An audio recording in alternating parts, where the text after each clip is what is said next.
ನಮಸ್ಕಾರ ಸ್ನೇಹಿತರೆ, ಆಹಾರ ಜ್ಞಾನ ಕನ್ನಡ ಯೂಟ್ಯೂಬ್ ಚಾನಲ್ಗೆ ಎಲ್ರಿಗೂ ಮತ್ತೊಮ್ಮೆ ಸ್ವಾಗತ. ಇವತ್ತಿನ ಸಂಚಿಕೆಯಲ್ಲಿ ತೆಂಗಿನಕಾಯಿಯನ್ನ ಹೇಗೆ ಸ್ಟೋರೇಜ್ ಮಾಡಬಹುದು, ಕೆಲವೊಂದು ಸುಲಭ ಟಿಪ್ಸ್ಗಳನ್ನ ನಿಮಗೆ ಹೇಳಿದ್ದೀನಿ. ವಿಡಿಯೋನ ಎಲ್ಲೂ ಸ್ಕಿಪ್ ಮಾಡ್ದೇನೆ ಪೂರ್ತಿಯಾಗಿ ನೋಡಿ. ವಿಡಿಯೋ ಇಷ್ಟ ಆದರೆ ಲೈಕ್ ಮಾಡಿ, ಶೇರ್ ಮಾಡಿ, ಹಾಗೆ ನಮ್ಮ ಚಾನಲ್ನ ಸಬ್ಸ್ಕ್ರೈಬ್ ಮಾಡ್ಕೊಳ್ಳೋದನ್ನ ಮರಿಬೇಡಿ. ಈಗ ವಿಡಿಯೋನ ಸ್ಟಾರ್ಟ್ ಮಾಡೋಣ. ಪ್ರತಿನಿತ್ಯ ನಾವು ಅಡುಗೆಗೆ ತೆಂಗಿನಕಾಯಿಯನ್ನ ಹೆಚ್ಚಾಗಿ ಬಳಸ್ತೀವಿ. ಇದನ್ನು ಸ್ಟೋರ್ ಮಾಡಿ ಇಟ್ಕೊಳ್ಳೋದು ಕೂಡ ಒಂದು ಕಷ್ಟದ ಕೆಲಸ ಅಂತಲೇ ಹೇಳ್ಬೋದು.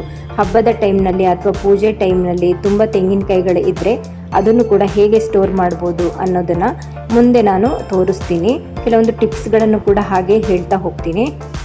ಮೊದಲನೇದಾಗಿ ತೆಂಗಿನಕಾಯಿ ಚೂರುಗಳನ್ನು ಮಾಡಿಕೊಂಡು ಅದನ್ನು ಒಂದು ಏರ್ ಟೈಟ್ ಡಬ್ಬಿನಲ್ಲಿ ಹಾಕಿಟ್ಟು ಅದ್ರ ಮೇಲ್ಗಡೆ ಒಂದು ಟಿಶ್ಯೂ ಪೇಪರ್ನ ಹಾಕಬೇಕಾಗುತ್ತೆ. ಅದು ತೇವ ಎಲ್ಲ ಎಳ್ಕೊಳುತ್ತೆ. ಆಮೇಲೆ ಅದನ್ನು ಫ್ರೀಝರ್ನಲ್ಲಿ ಇಡ್ಬೋದು. ಇದರಿಂದ 15 ದಿವಸದ ತನಕ ಅದು ಫ್ರೆಶ್ ಆಗಿ ಇರುತ್ತೆ. ಬೇಕಾದವಾಗ ಅದನ್ನು ಯೂಸ್ ಮಾಡ್ಕೊಳ್ಬೋದು. ಇದು ಒಂದು ಮೆಥಡ್ ಆದರೆ, ಇದು ಇನ್ನೊಂದು ಮೆಥಡ್ ತೋರಿಸ್ತಾ ಇದ್ದೀನಿ. ನಿಮಗೆ ಯಾವುದು ಸುಲಭ ಅನಿಸುತ್ತೆ ಅದನ್ನು ಮಾಡ್ಕೊಳ್ಬೋದು. ಕಟ್ ಮಾಡಿರೋ 2 ತೆಂಗಿನಕಾಯಿ ಹೋಳುಗಳನ್ನು ತೊಗೊಂಡಿದ್ದೀನಿ. ಇದರ ಮೇಲ್ಗಡೆ ಉಪ್ಪು ಬರುತ್ತಲ್ವ, ಕಲ್ಲುಪ್ಪು ಅಥವಾ ಪುಡಿ ಉಪ್ಪು ಯಾವುದಾದ್ರೂ ಪರವಾಗಿಲ್ಲ. ಮೇಲ್ಗಡೆ ನಾವು ಇದನ್ನು ಈ ಥರ ಹಾಕ್ಕೊಳ್ಬೇಕಾಗತ್ತೆ. ಉಪ್ಪಿನಂಶ ಇದಕ್ಕೆಲ್ಲ ಹಿಡಿಬೇಕು, ಆವಾಗ ಅದು ಹಾಳಾಗೋದಿಲ್ಲ. ಈ ಥರ ಎಲ್ಲ ತೆಂಗಿನಕಾಯಿಗೂ ಉಪ್ಪನ್ನು ಅಪ್ಲೈ ಮಾಡಿಬಿಟ್ಟು ಇಡಬೇಕಾಗತ್ತೆ. ಹಾಗೆ ಬೇಕಾದರೂ ಇಡ್ಬೋದು, ಅಥವಾ ಒಂದು ಕವರ್ನಲ್ಲಿ ಹಾಕಿ ಕಟ್ಟಿಬಿಟ್ಟು ಫ್ರಿಜ್ನಲ್ಲಿ ಇಡ್ಬೋದು. ಈ ಥರ ಮಾಡೋದ್ರಿಂದ 1 ರಿಂದ 2 ವಾರದ ತನಕನೂ ತೆಂಗಿನಕಾಯಿ ಹಾಳಾಗೋದಿಲ್ಲ, ಫ್ರೆಶ್ ಆಗಿಯೇ ಇರುತ್ತೆ. ಇವಾಗಂತೂ ಫ್ರಿಡ್ಜ್ ಎಲ್ಲರ ಮನೆಯಲ್ಲೂ ಇದ್ದೇ ಇರುತ್ತೆ. ಒಂದು ವೇಳೆ ಫ್ರಿಡ್ಜ್ ಇಲ್ಲ ಅಂದರೆ ಅದನ್ನು ಹೇಗೆ ಸ್ಟೋರ್ ಮಾಡ್ಬೋದು ಅನ್ನೋದು ಕೂಡ ಹೇಳ್ತೀನಿ. ಈ ತೆಂಗಿನಕಾಯಿನ ಚಿಕ್ಕದಾಗಿ ಕಟ್ ಮಾಡಿಬಿಟ್ಟು ಬಿಸಿಲಿನಲ್ಲಿ ಒಣಗಿಸ್ಕೊಳ್ಬೇಕಾಗತ್ತೆ. ಒಣಗಿಸ್ಬಿಟ್ಟು ಇಟ್ಕೊಳ್ಳೋದ್ರಿಂದ 1 ವಾರ 2 ವಾರ ತನಕನೂ ನೀಟಾಗಿ ಇಟ್ಕೊಳ್ಬೋದು. ಇವಾಗ ಇನ್ನೊಂದು ಮೆಥಡ್ ತೋರಿಸ್ತೀನಿ, ಫ್ರಿಡ್ಜ್ ಇಲ್ಲ ಅಂದರೆ ಏನು ಮಾಡ್ಬೋದು ಅಂತ. ಈ ಥರ ಒಂದು ದೊಡ್ಡ ಪಾತ್ರೆ ಅಥವಾ ಬಕೆಟ್ನಲ್ಲಿ ನೀರನ್ನು ತಗೊಳ್ಬೇಕಾಗತ್ತೆ. ತೆಂಗಿನಕಾಯಿ ಮುಳುಗುವಷ್ಟು ನೀರು ತಗೊಳ್ಬೇಕು. ನಾನಿಲ್ಲಿ ಒಂದು ಚಿಕ್ಕ ಪಾತ್ರೆಯಲ್ಲಿ ನಿಮಗೆ ತೋರಿಸ್ತಾ ಇದ್ದೀನಿ.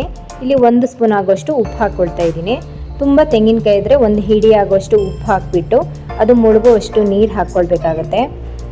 ಇದು ಉಪ್ಪೆಲ್ಲ ಸ್ವಲ್ಪ ಕರಗಿದ್ರ ಮೇಲೆ ತೆಂಗಿನಕಾಯಿನ ಅದರಲ್ಲಿ ಹಾಕಿಟ್ಕೊಳ್ಬೇಕು.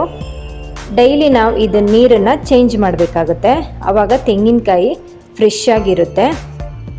ಇದಕ್ಕೆ ದೊಡ್ಡ ಬಕೆಟು ಅಥವಾ ಬೇರೆ ಯಾವುದೇ ರೀತಿ ಒಂದು ಉದ್ದ ಪಾತ್ರೆ ಇರುತ್ತಲ್ಲ ಅದನ್ನು ಯೂಸ್ ಮಾಡ್ಕೊಳ್ಳಿ, ತುಂಬಾ ಹೆಲ್ಪ್ ಆಗುತ್ತೆ. ಇದನ್ನು ಹಾಕಿಬಿಟ್ಟು ಮುಚ್ಚಿಡಬೇಕಾಗತ್ತೆ. ಡೈಲಿ ನೀರು ಚೇಂಜ್ ಮಾಡಿ ಮತ್ತು ಉಪ್ಪನ್ನು ಹಾಕ್ಕೊಳ್ಬೇಕು. ಇದು ತುಂಬ ಫ್ರೆಶ್ ಆಗಿರುತ್ತೆ. ಇದು ನಮ್ಮ ರಿಲೇಟಿವ್ ನನಗೆ ಹೇಳ್ಕೊಟ್ಟಿರುವಂತಹ ಮೆಥಡು. ಹಬ್ಬ ಮತ್ತು ಪೂಜೆ ಟೈಮ್ನಲ್ಲಿ ತುಂಬ ತೆಂಗಿನಕಾಯಿ ಇರುತ್ತಲ್ವ, ಅದನ್ನು ಈ ಥರ ನೀವು ಬಕೆಟ್ನಲ್ಲಿ ಹಾಕಿ ಇಟ್ಕೊಳ್ಬೋದು. ಡೈಲಿ ನೀರು ಚೇಂಜ್ ಮಾಡಬೇಕಾಗುತ್ತೆ. ಇದ್ರ ಜೊತೆಗೆ ಇನ್ನೊಂದು ಕೊನೆ ಮೆಥಡನ್ನು ಹೇಳ್ತಿದ್ದೀನಿ. ತೆಂಗಿನಕಾಯಿ ತುರಿದ್ಬಿಟ್ಟು ಅದನ್ನು ಮಿಕ್ಸಿ ಅಥವಾ ಬ್ಲೆಂಡರ್ಗೆ ಹಾಕಿಬಿಟ್ಟು ತೆಂಗಿನಕಾಯಿ ಹಾಲನ್ನು ತೆಗೆದುಬಿಟ್ಟು ಐಸ್ ಟ್ರೇನಲ್ಲಿ ಹಾಕ್ಕೊಂಡು ಐಸ್ ಕ್ಯೂಬ್ ಥರ ಅದನ್ನು ರೆಡಿ ಮಾಡಿ ಇಟ್ಕೊಳ್ಬೋದು. ಈ ಕ್ಯೂಬನ್ನು ನೀವು ಫ್ರೆಶ್ ಆಗಿ ಯಾವುದಕ್ಕಾದರೂ ಯೂಸ್ ಮಾಡ್ಕೊಳ್ಬೋದು.